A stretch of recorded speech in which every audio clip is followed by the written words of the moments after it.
Hello and welcome to the Voice of Intuition podcast. My name is Susan Jane and I believe that trusting your intuition is the best way to live your life with meaning and purpose. Each week you will hear about how you can connect, develop and trust your intuition through the wonderful array of guests we have on the show and my own personal experiences. Join me to understand how your intuition can guide you towards a life full of meaning and loving purpose.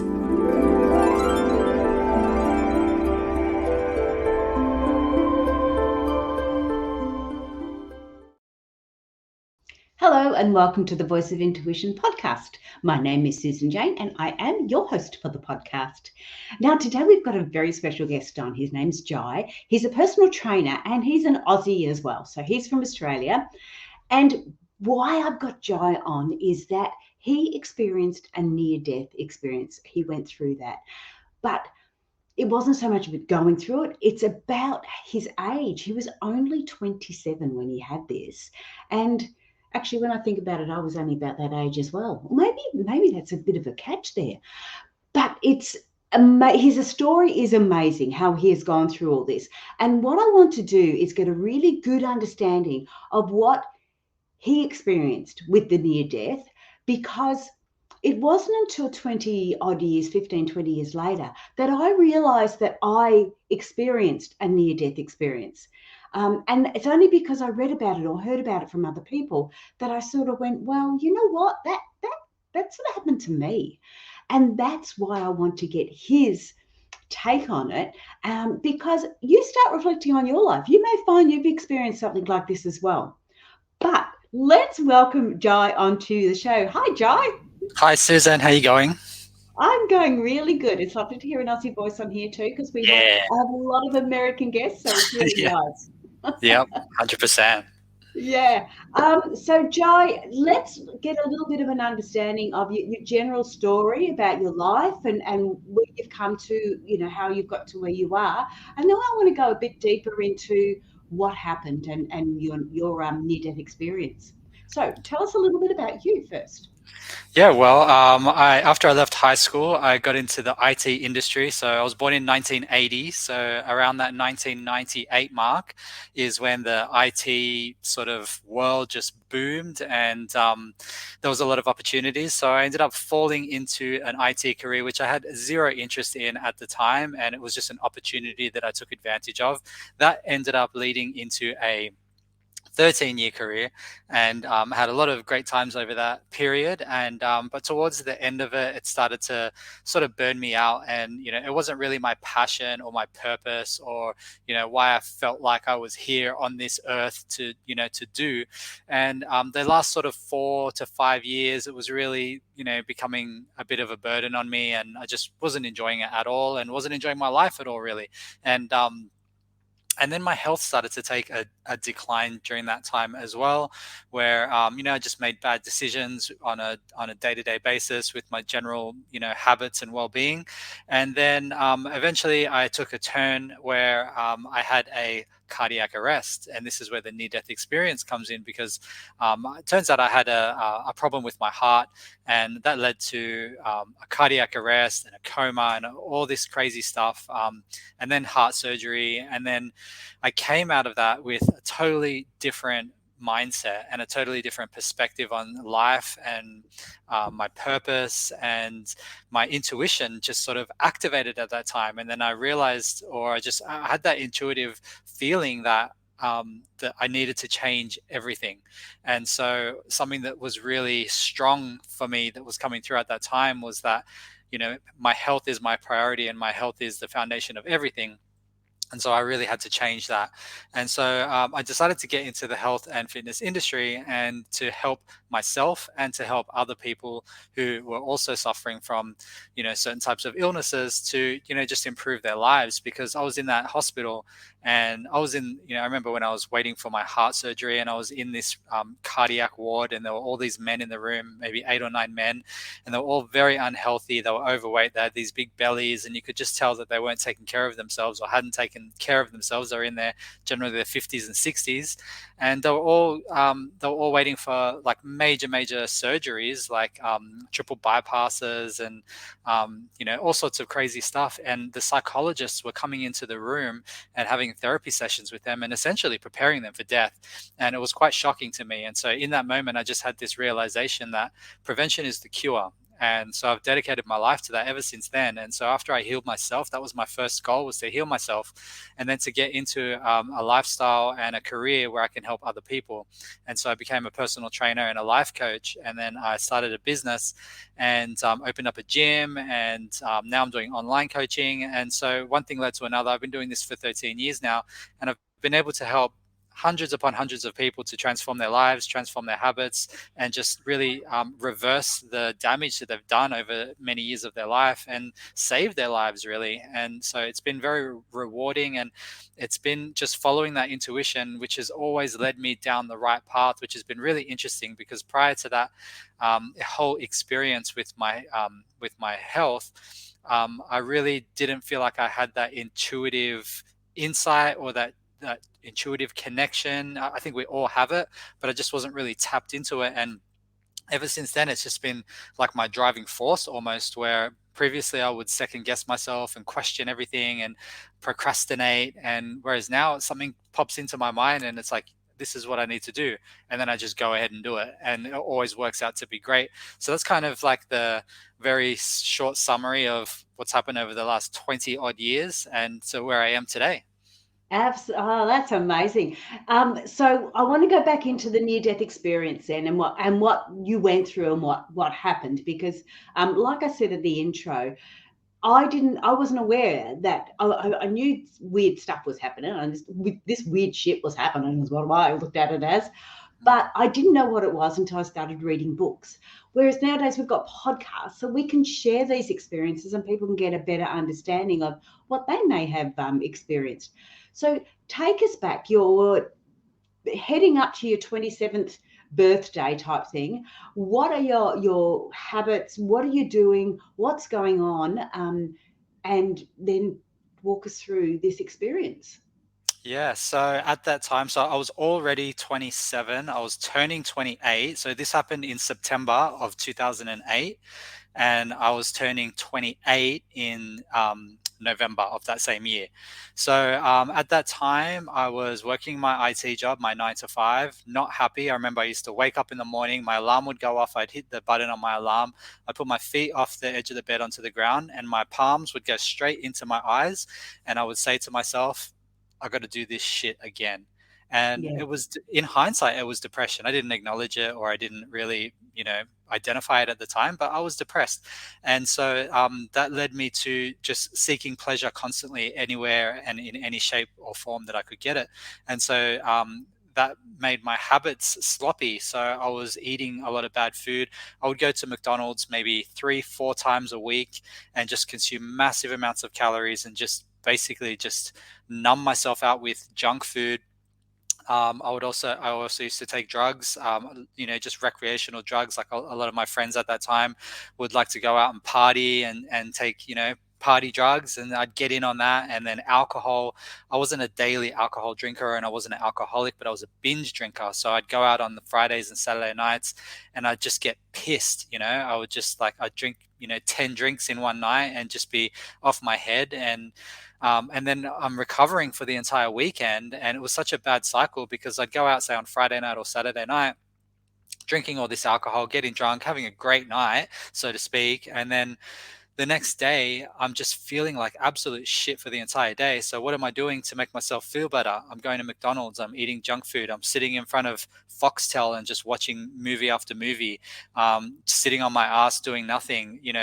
My body was trying to recover from the damage that I've done to it. And I'm just consuming sugar and fat and carbs. And I'm just trying to make myself feel better however I can. Next thing you know, the whole weekend's done. I'm waking up on Monday morning again, putting my freaking palms in my face going, not this shit again, working throughout the whole week to just go back and do this thing again. So I was in this terrible cycle. My weight was gaining. So I went up to 92 kilos. To put that into perspective, I'm 80 kilos now. So I was 12 kilos heavier. And, it was just getting worse and worse. And so that was kind of like the lifestyle I was in. And at the same time, I remember prior to the cardiac arrest happening, I was looking for a solution. I was looking for a way out. I wasn't just sort of like doing nothing about nothing. I was in my mind, I was like, I need to change. I need to change. I remember thinking that. And I remember looking for opportunities. Like I always wanted to own my own business. And so I would always look at different business opportunities in terms of like, I would buy the Businesses for Sale magazine, and I'd go through and I'd look at what businesses I could potentially step into, and kind of like just to make that change. But again, I didn't have that intuitive direction that came later. So everything that was coming up was like, oh, I don't know if that would work, and I don't know if that would work, and nothing was really my passion.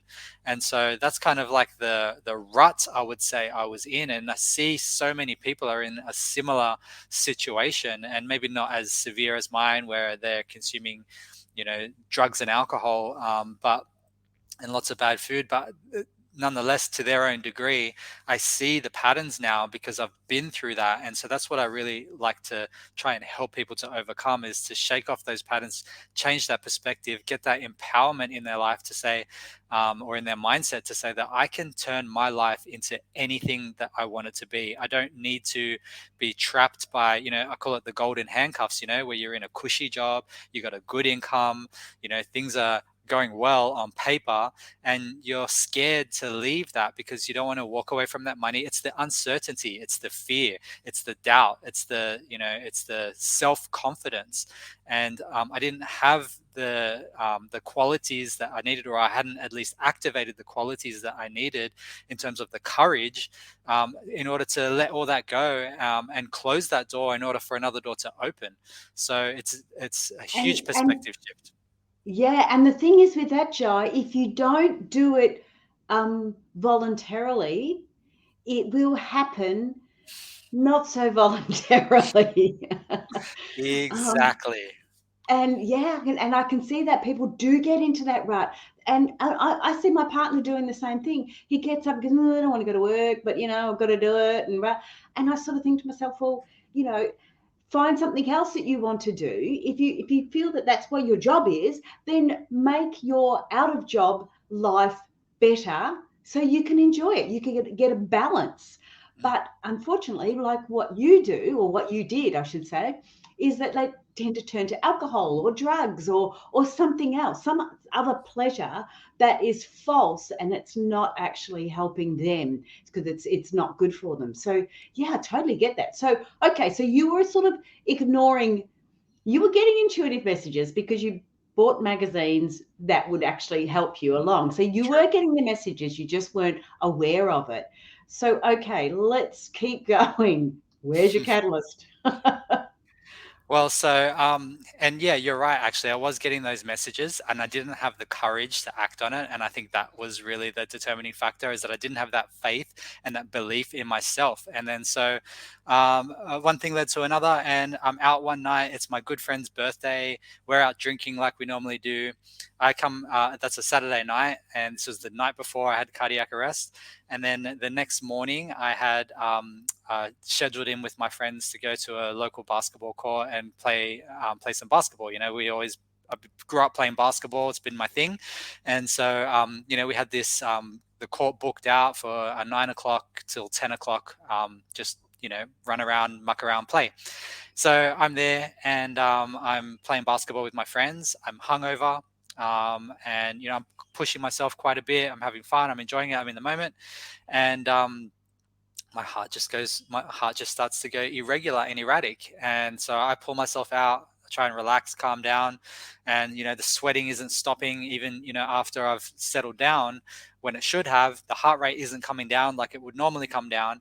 So I'm feeling really weird. So I go home, I have a shower, try and relax, have something to eat, try to meditate, tried all these different things to try and stop this feeling of my heart going wild, and nothing that I could do would make it go away. So I'm just relaxing, freaking out at the same time, and then relaxing, praying to God, relaxing, freaking out, relaxing, and then I had dinner at my brother's that evening with my family. So I go over to my brother's, and we're having dinner, and then my family sees me and they're like, you're off, like, what's going on? And then so I told them how I'm feeling after I played basketball, blah blah blah, and they're like, oh, we got to go to the hospital.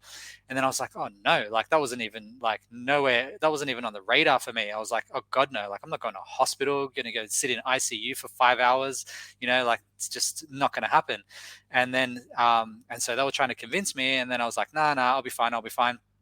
And then so my mum ends up calling our family doctor, and she told the doctor, like, what's going on. And then our doctor said, look, if there's anything that you have concerns about your heart, then you should just go straight to the hospital and get it checked out.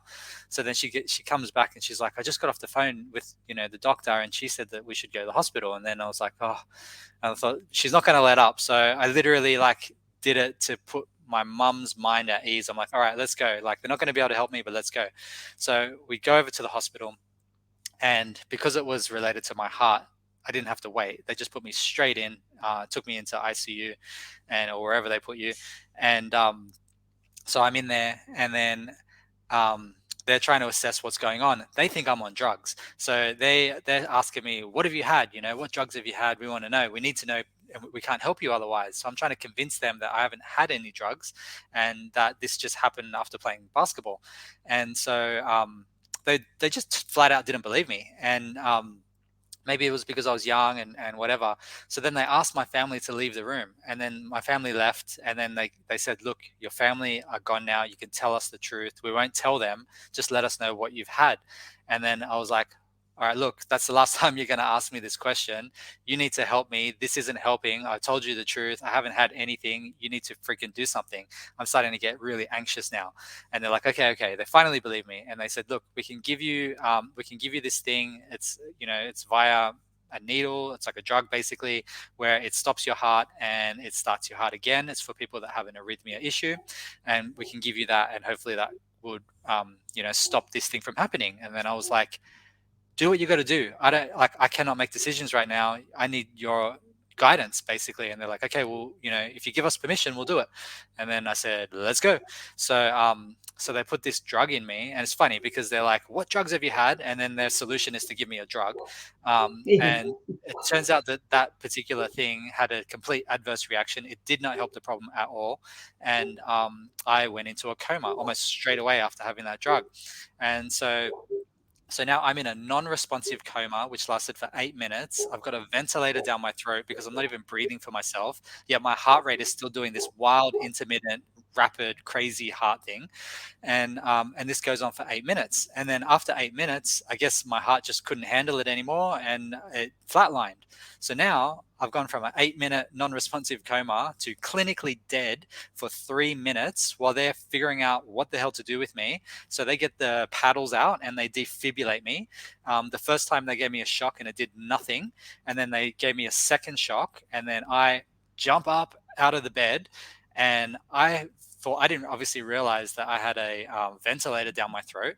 So I was just choking, and because now I'm wide awake, literally like came up like this, popped up, and I remember I felt like I was projectile vomiting everywhere. That's what I literally thought I was doing. But really, I'm just choking on this damn tube that's all the way down into my trachea. So my instinct, and I don't even remember doing it, but my instinct was I just grabbed this thing and I just ripped it out and threw it across the room.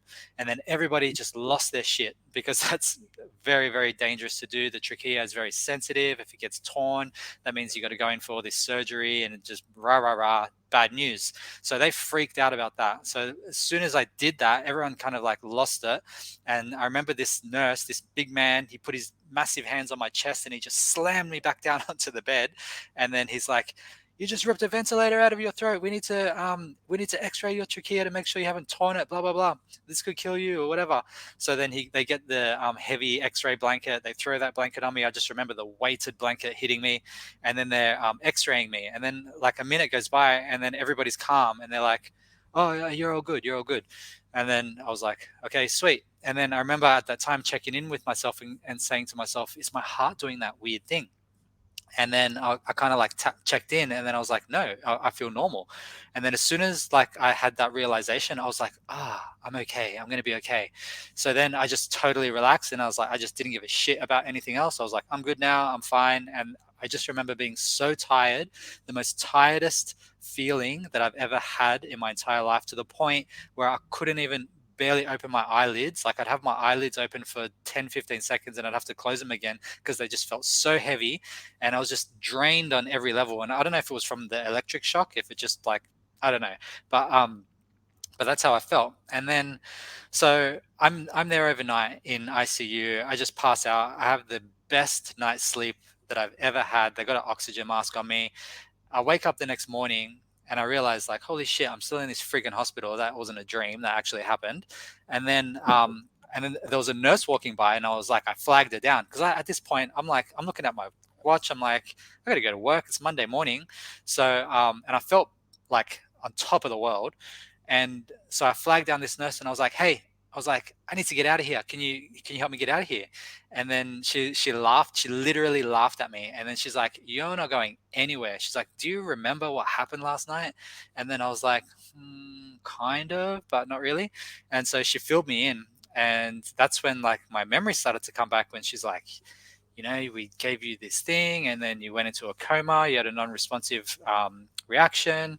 Yeah, you had an adverse reaction, and then you had a cardiac arrest, and then you were clinically dead, and then we defibrillated you, blah, blah, blah, all this stuff. And I'm just like mind blown at this point. I'm like, but I feel so great. Like, this is bizarre. And then, and so I'm like, okay, all right, well, I'm just waiting. And so every day they were just taking my blood, and they were just like monitoring my heart with the ECG machine, and just like basically keeping a close eye on me. They said, we don't want you to leave until we know what's going on, because this could happen again. And I was like, oh, okay, all right, so fair enough. And then 4 days go by, and I'm like, what the hell's going on? And then this cardiologist comes in, and he sits on the edge of my bed, and then he's like, okay, Jai, we think, this is how he said it, he goes, we think we know what's wrong with you. And I'm like, okay, good certainty. He goes, we think you have this very rare heart condition that you've probably had your whole life, but has only become a problem now, and it's called Wolff-Parkinson-White syndrome, and it's an additional electrical pulse in your heart that was ignited under pressure, under stress, under certain circumstances. And what that did was it created a second response, or a second heartbeat. So you had almost like two heartbeats happening at once. And then he said, so that created an arrhythmia issue. And then you weren't getting the blood flow and everything that you needed. So then your heart rate kept elevating to try and regulate itself. And then you went into a cardiac arrest. And he goes, so you got two options. We can either put you on medication for the rest of your life, or you can have heart surgery and we can fix it, and you don't have to be on medication. And once it's done, and you're all good. And then I was like, okay, well, they both sound shit, but I thought, I don't want to be on medication for the rest of my life, worrying about this thing if it's going to come back. So I thought maybe heart surgery is the best option.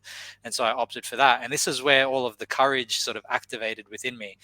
And so I opted for the heart surgery, but I said, it has to happen ASAP, because I can't have this hanging over my head. Like, heart surgery? Are you crazy? Like, what the hell? I didn't think there was anything wrong with me. And then now you're telling me I need heart surgery, and I've got this heart defect and all this crap. And so they're like, okay, well, we'll try and get you in as soon as possible. And so I ended up going into a private hospital and paying extra money just to get it done faster, because I didn't want to wait. And so I go in there and I do this surgery. And then there was like, basically it took me 3 months to heal from that. So they did the surgery. I went home. I recovered for 3 months physically, and then emotionally I just kept on going. It took me a long time to really build my confidence back up. In that 3 months, I didn't do any exercise. I hardly moved my body. It was very, very bad time, really. It was just a crappy time. And then I go back to work. And then so I go back on a Friday. I'll start on a Friday, my first day. Everyone's going to want to ask me questions and stuff. And then I'll kick it in on the Monday. So I go to work on the Friday, have a good day, just relaxing, talking to everybody. I come home that afternoon. Heart surgeon rings me, Jai. The ECGs that we've been doing are showing, like, they're basically showing that we didn't fix the problem and we need to go in and do the heart surgery again. I was like, you've got to be kidding me. I'm just getting over this shit, and now you're telling me we've got to go through it all again. And he's like, I'm really sorry. He goes, had you not been through all of the experiences that you've been through, he goes, I would potentially maybe take a risk and keep monitoring you. He said, but because like of everything that you've gone through, I just think it would be better if we do this. He goes, it will be exploratory surgery, and if the problem is there, which we think it is, then we'll fix it. But if it's not there, then it's just pure exploratory, and then it's all good. So I just said, yeah, let's do it, because I didn't want it hanging over my head. So at that point, that was probably the lowest point in my life that day. And that's where I really felt like I took like a turn to the negative. And I thought to myself, this is something that I'm not going to be able to beat. I'm not going to survive this surgery. I thought that, I was destined to die young. All of these things, these belief systems were starting to enter. And so I told my family, and they were like, oh my God, they couldn't believe it. And so then I said to, so then I remember I got off the phone, I walked upstairs, I got in the shower, and I just let all of my emotions come out. So I was crying, I was just letting everything pour out, all of that energy, all of that, the why me, all this, like everything, I just let it come out. And then while I'm in the shower, I said to myself, you know what? I can't live like this for because I'd had the surgery, the second surgery I'd booked in, and it was, again, I was like, ASAP. And then he's like, we can do it in 6 days time or 7 days time or something. And I was like, all right, book me in. And then I said to myself while I was up there in the shower, I said, I can't feel like this for the next 7 days, wondering if I'm going to live or die. I said to myself, when I turn this shower off, I'm not going to think about it. I've made the commitment. I've booked myself in to have this surgery. It has to be done. It's either going to kill me or it's going to save me. God willing, I got this is just my path at the moment, and this is where I'm at, and this is what I have to own. And so I kept the shower running for a little bit longer. I just let it all come out a bit more, put my hands on the shower tap, and I was like, all right, are you ready to cut this off? And then these emotions, and just forget about it until, you're walking into that heart surgery door. And then I was like, okay, yeah, I'm ready. So then I turned the shower off, and then literally as soon as the water stopped, bam, I just neutralized my emotions, walked downstairs, went to see my family. And then I said to them, look, I got this booked in. I don't want to talk about it. Don't ask me any questions about it. I don't want to ponder on it. I don't even want to think about it. I'm just going to treat every day like it's a normal day. And if the thought comes into my head, I'm just going to put it out of my head. And I just want to be neutral about it, because it has to happen. And what comes of it will come of it. And so be it. And they're like, yep, got it. Sounds good. They respected that. So we didn't speak of it for the entire week. And then the day came. And then I remember I was in the car, and we're driving to the hospital, and in my head, I'm like, just another day, just another drive, just another, don't even worry about it. Just like, don't even think about it. So I did that. And then next thing you know, I'm in the hospital bed. I'm just about to get, rolled into the theater room. The heart surgeon comes out, and he's like, all right, Jai. He had his clipboard, and he's like, we need to go over the risks. And I was like, dude, you got me here a second time. I don't even want to fucking hear the risks. I said, just sign it off and let's get this shit done. And he's like, yeah, okay, no worries. So, carted me in. And then I remember just, putting the mask on, the anesthesia went into my body, countdown from 10, bam. Next thing you know, I wake up in recovery, and they're like, Jai, you're all good. Everything's done. It's all sorted. You're going to make a great recovery, and everything's going to be perfect. And then I was just so relieved, so on top of the world after that. I recovered, got out of hospital. It took me another 3 months to recover, like physically again from that. And then the emotional recovery took a little bit longer. I would say like a few years probably. And then that's really when all of the weird stuff started happening. That's when it was after that second recovery when the intuition was just through the roof, when like it was like that part of my life was finally over, and now it was time for the next stage. And so that's when I started to get the insights and started to really think about what I wanted to do with my life. And everything, as I say, was intuitive based, and it was just like, this is what we're doing, then we're doing this, then we're doing this. And I'm just like, yep. Like I'm talking to myself, yep. And I did not second guess anything. And kind of like my life just took off from there. Okay, stop. Because the story is absolutely amazing. But I do want to sort of say a few things. And I've just made some notes while you were talking. Yep. One of the things you said At the very beginning, you said you didn't have faith in yourself. You didn't feel you may have been getting those messages, but you didn't feel you had the courage or the faith in yourself to take it forward. And I wanted to bring that forward because that's the time when a life coach or a coach is the best time to engage, when you're feeling like that, because a coach will actually be able to give you that courage, or they can support you with the courage, and they can support you with different things there. And I just wanted to put that forward, because that people don't realize. I mean, sometimes I think that I won't get a coach because my life's pretty crappy at the moment, and I'm too embarrassed to get it. But that's when we need a coach. That's when we need somebody who can turn around and say to you, "Hey, you got this. I'm here to help you, and you've got this." And if you've got that support, you'll be able to get through that better. That was one of the things I wanted to mention. The other thing I wanted to talk about, and you aren't even aware that you're doing this, I have to say this, Jai. When you were talking about part of your recovery being in the shower. Right. Now, shower water, when we're doing readings and things like water is emotions. And you have related to that shower in exactly that same way. So you've gone into the shower, you're releasing your emotions while you're in the shower. And then you've turned around and said, okay, when I turn this off, that's it. I'm going to let them all go now, get them out as much as I can. But as soon as I turn that off, I've got to change my mindset, and I've got to switch. And that's a tip like that. You don't realize that is such a good tip for somebody, especially for men, because sometimes they don't want to show their emotions. They can do it in the shower, and they can set themselves ready to walk out of that shower and know that they're in that good space. So I wanted to bring those two up. The other thing I wanted to actually say too is that your experience is not what I class a near-death experience. What I call your experience is a back from the dead experience. Mm. Now, why I say this, and I want to put this in there, and I'll slightly change our title and everything. And why I want to say it out there, because I did talk about a near-death experience. A near-death experience, when you have a near-death experience, you actually leave your body. So you actually leave your body, and a lot of people have experienced it. So when you're talking about flatlining, often people will leave their body and watch what's going on and then come back in. I had that. That's what we class in the spiritual terms. That's what we class as a near-death experience. Mm. What you've had is definitely, I'm certainly not saying that you haven't been there, but I would call yours a back from the dead experience, because basically you were dead and you've come back. But Yeah. your spirit may have stayed with you and not left your body, because in my situation, other people's situation, they've actually left their body and they see what's going on, and they actually go further and then come back.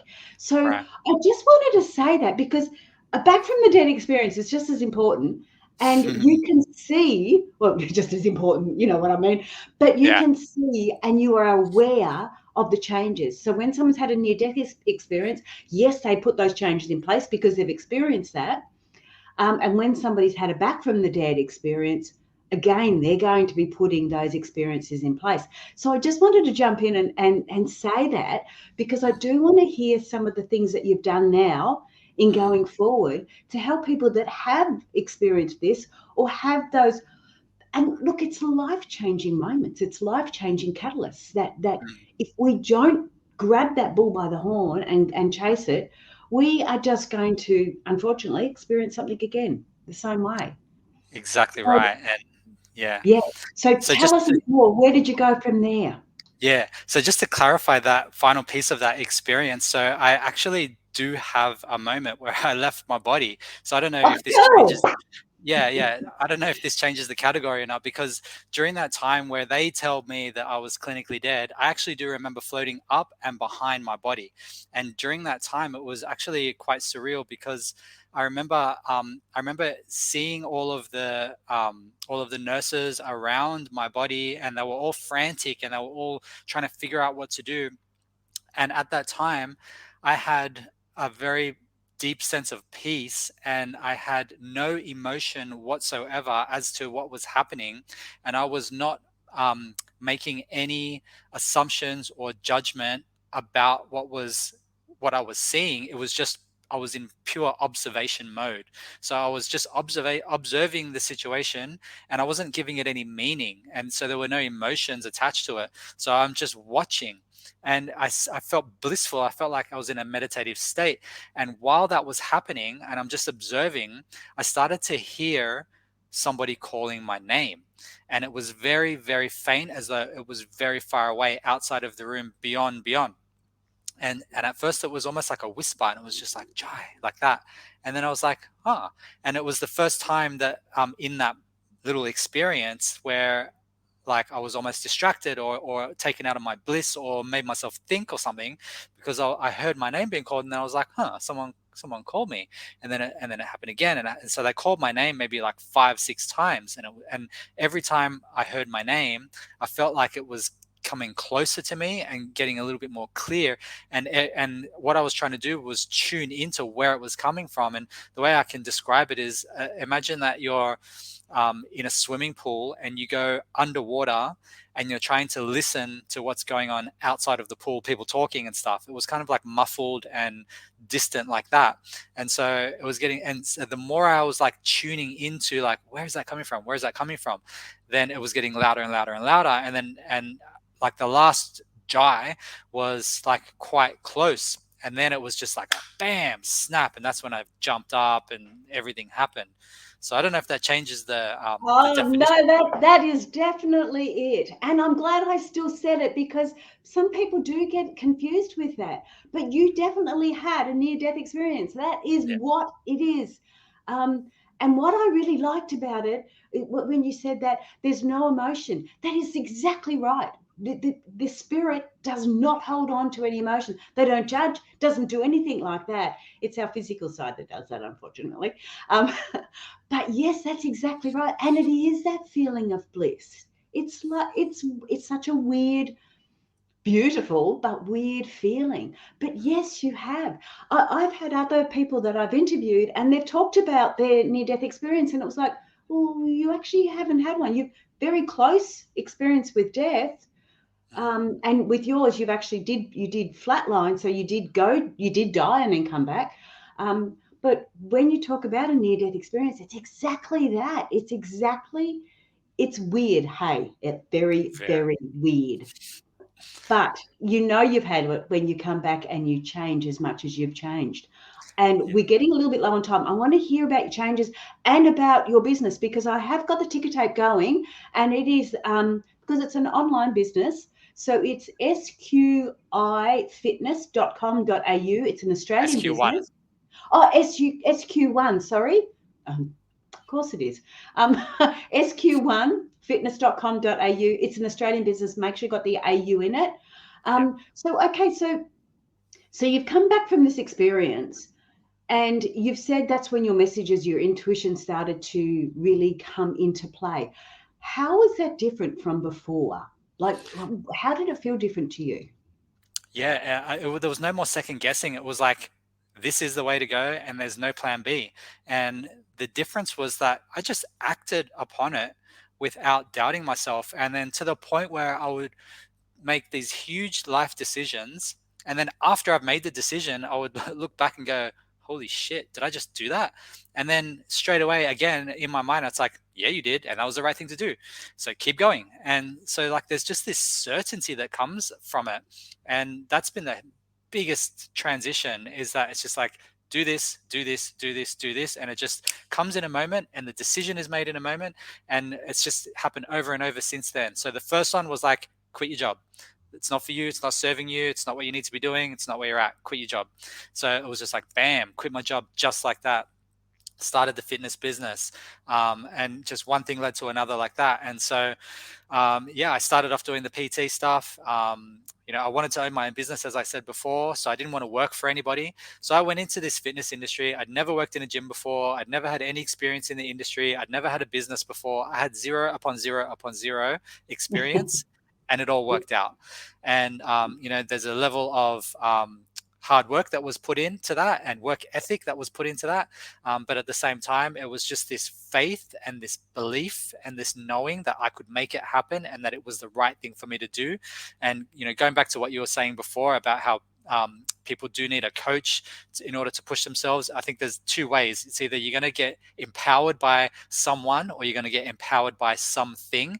And usually that thing is like hitting rock bottom in order for you to turn around and say, well, the worst has happened. It's only up from here, which is kind of where I was at. Or you can have somebody in your corner giving you the belief systems, giving you the mindset, giving you the confidence and saying, you can do this, here's how, go for it. So that is definitely where, if people are in a situation where, like how I was, where they don't like their job or don't like their current situation in their life and they know that they need to change, but they don't know how, you've got to get yourself a coach because it's only going to get worse and worse and worse until you hit rock bottom, and then you're going to be forced to dig yourself out.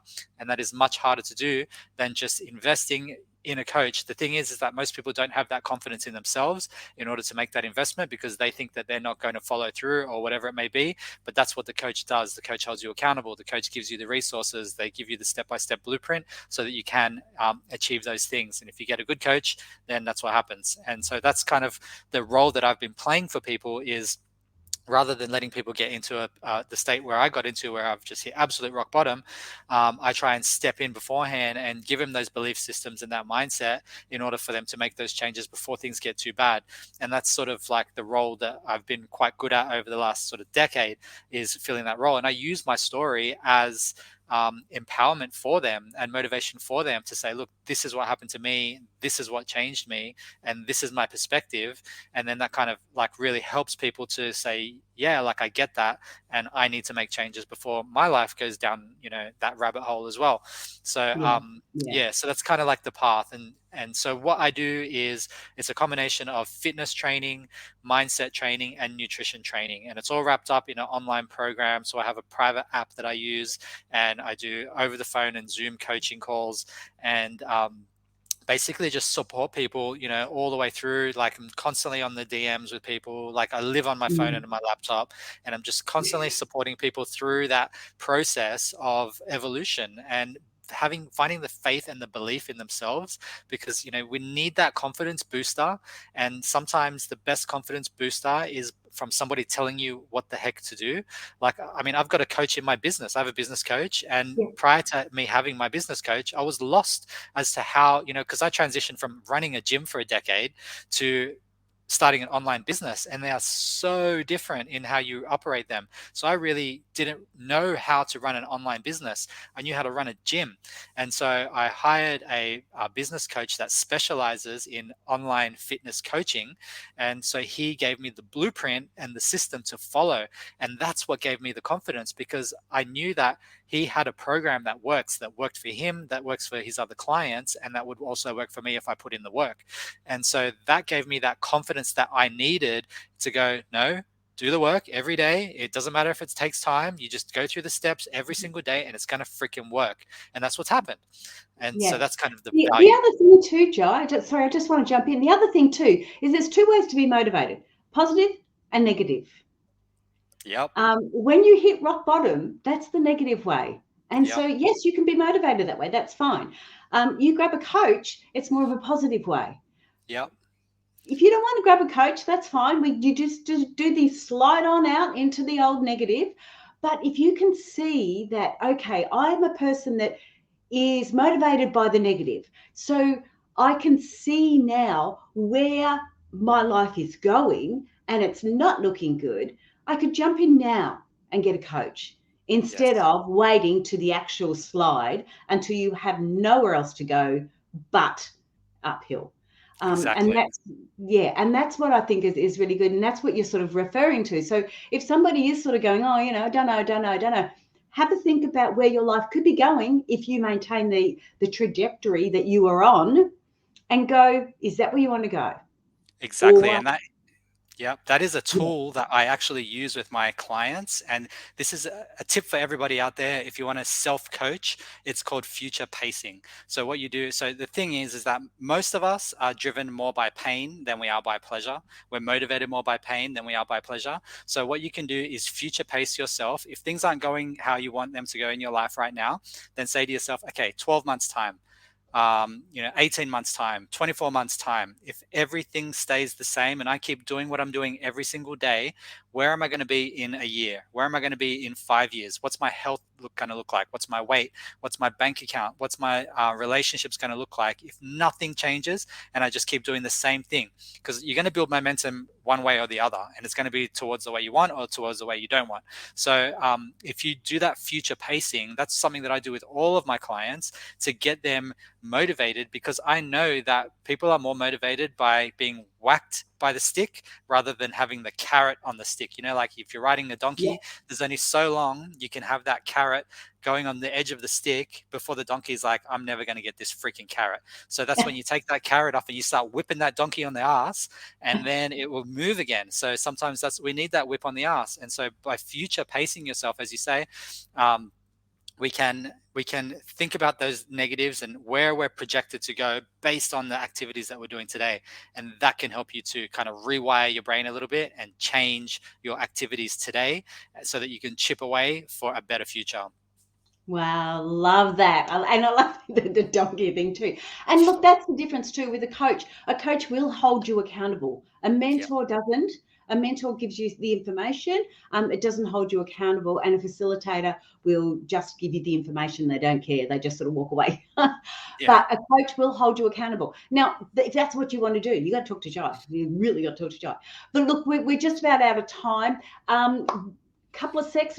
I mean, I love that tip anyway, so there's really no other tip you need to give. But anything else you want to say before we say goodbye?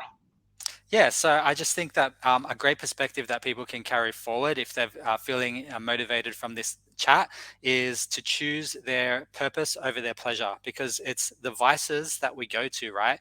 We go to these vices because we want them to make us feel good, but it's actually the vices that are holding us back. So if we can say no to those vices, that short-term instant gratification pleasure, and we can switch them for the purpose and choose that purpose over that pleasure, then we will get that long-term benefit and we will have that long-term progress in our life, which is way more gratifying than any short-term pleasure that you could ever think of. So choosing purpose over pleasure and making purpose like your driving force in your life. Oh, love that. Thank you so much. And thank you for being on the show. No worries. It was fun. I always love to chat. So it was great. Don't go away. I'm just going to finish off. So guys, jump onto Jai's website. Hang on. It is, hang on. Let me get the banner back out. It is sq1fitness.com.au. Don't forget that AU because it is an Australian business. So yeah, that was really cool. And I love that I could actually explain to people the difference between a near-death experience, which is what I did have, compared to sort of a back from the dead or a close sort of encounter with death. They're slightly different, but a near-death experience is when you actually leave your body. The spirit leaves the body, and that's what gives you this big aha moment, this big catalyst to change. The others do too. I shouldn't be sort of saying that, but sometimes they're not as profound as what a near-death experience is. So, and the other thing I do want to add, you do not have to have a near-death experience to have profound change. Jump on, grab Jai as a coach, and I'm sure you're going to get a lot of changes that way. So that's what the beauty of it all is. But that is me for this week. Thanks for joining us on the show. Please share, subscribe, or like, and get your friends involved too, because we're learning so much here from all these beautiful guests we've had on. So that's me. I'm Susan Jane, and I'm going to say bye for now. See you guys.